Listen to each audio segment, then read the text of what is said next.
ഒരു സ്ഥാപനത്തിൽ 2 type employees ആണ് ഉണ്ടാവുക. ഒന്നാമത്തെ വിഭാഗം ആളുകളാണ് പെർഫോമൻസ് ഫോക്കസ്ഡ് ആളുകൾ. രണ്ടാമത്തെ വിഭാഗം ആളുകളാണ് പെർഫോമിംഗ് ഫോക്കസ്ഡ് ആളുകൾ. അപ്പോൾ എന്താണ് പെർഫോമൻസ് ഫോക്കസ്ഡ്? പെർഫോമൻസ് ഫോക്കസ്ഡ് എന്ന് പറഞ്ഞ ആളുകൾ അവർ റിസൾട്ട് ഓറിയൻറ്റഡ് ആയിരിക്കും. അവർ എത്ര മണിക്കൂർ വർക്ക് ചെയ്യുന്നു എന്നതിനും അപ്പുറത്ത് അവർ എന്ത് റിസൾട്ട് പ്രൊഡ്യൂസ് ചെയ്യുന്നു എന്നുള്ളതില്ല. റിസൾട്ട് പ്രൊഡ്യൂസ് ചെയ്യുന്നത് വരെ അവർ നിൽക്കും.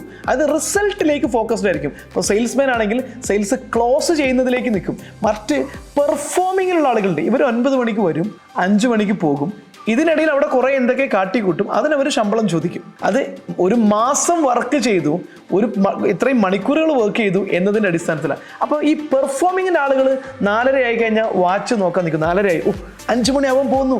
യെസ്, 5 മണി കഴിഞ്ഞാൽ പിന്നെ അവരെ കാണില്ല. കാരണം അവർ പെർഫോമിങ് ആളുകളാണ്. അവർ ചെയ്യുന്നു എന്നും ചെയ്തു എന്ന് വരുത്തി തീർക്കാൻ വേണ്ടി ശ്രമിക്കുന്ന ആളുകളാണെങ്കിൽ പെർഫോമൻസുകാരാണ് നമുക്ക് ആവശ്യം. കാരണം റിസൾട്ട് ഫോക്കസ്ഡ് ആയിട്ട് ഒരു കാര്യം ചെയ്യുന്നതിൽ വളരെ വലുതായിട്ട് റിസൾട്ട് കിട്ടുന്നതിലേക്ക് ഫോക്കസ് ചെയ്ത് ചെയ്യും. ഇവർ സെൽഫ് ഇൻസ്പയർഡ് ആയിരിക്കും, സെൽഫായിട്ട് ഡെവലപ്പ് ചെയ്യുന്ന ആളുകളായിരിക്കും, സെൽഫായിട്ട് അവരെ കോമ്പറ്റൻസി വർദ്ധിപ്പിക്കും, എക്സലൻസിലേക്ക് മാത്രം ഫോക്കസ് ചെയ്യും. മറ്റുള്ള ആളുകൾ സമയം സ്പെൻഡ് ചെയ്യുന്നതിലേക്കാണ് ഫോക്കസ് ചെയ്യുക.